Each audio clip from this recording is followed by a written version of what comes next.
Hello friends, মৌস কিচেনে সকলকে স্বাগত জানিয়ে আজকে আপনাদের কাছে নতুন একটি রেসিপি নিয়ে হাজির হলাম। আজকের রেসিপি আলু দিয়ে শোল মাছের রসা। এই রসা করার জন্য যে সমস্ত উপকরণ লাগছে সেগুলি হলো 400 গ্রামের শোল মাছ, একটা মাঝারি মাপের আলু ডুমু ডুমু করে কেটে নিতে হবে, কাঁচা লঙ্কা পরিমাণ মতো নুন, হলুদ, জিরের গুঁড়ো মাঝারি চামচের 2 চামচ, ধনের গুঁড়ো মাঝারি চামচের 1 চামচ, আর লাগছে গরম মশলার গুঁড়ো মাঝারি চামচের 1 চামচ, আদা বাটা, ছোট একটা টমেটো। এবার আসছি পদ্ধতিতে। প্রথমে মাছগুলিকে ধুয়ে পরিষ্কার করে পরিমাণ মতো নুন হলুদ মাখিয়ে 10 মিনিট রেখে দিতে হবে। শোল মাছ একটু লোদ থাকে, তাই ধোয়ার সময় নুন দিয়ে কচলে ধুয়ে নিয়ে লোদ ভাব আর থাকে না।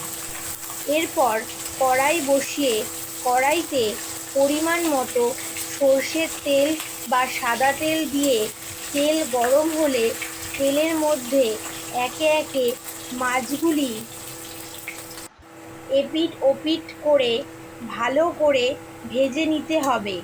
তারপর ওই তেলের মধ্যে আগে থেকে কেটে ধুয়ে রাখা আলুগুলি দিয়ে পরিমাণ মতো নুন ও হলুদ দিয়ে ভেজে নিতে হবে।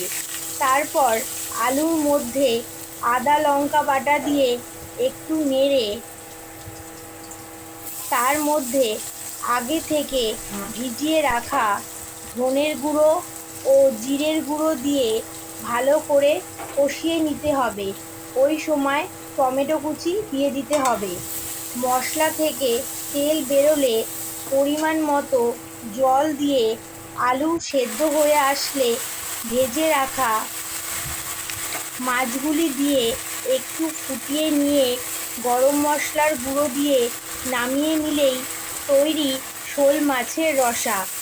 এই রসা বেশি পাতলা হবে না, ঝোল গাঢ় গাঢ় হবে। মৌস কিচেনে সকলকে স্বাগত জানিয়ে আজকের রেসিপি শেষ করলাম। রেসিপিটি যদি আপনাদের ভালো লেগে থাকে তাহলে একবার অবশ্যই ট্রাই করে দেখবেন, শেয়ার ও সাবস্ক্রাইব করবেন। এই ঝোল মাছের রসা দিয়ে গরম গরম ভাত খুবই সুস্বাদু লাগবে। শোল মাছ এইভাবে রান্না করলে মাছ মাংসতেও হার মানাবে। নমস্কার বন্ধুরা।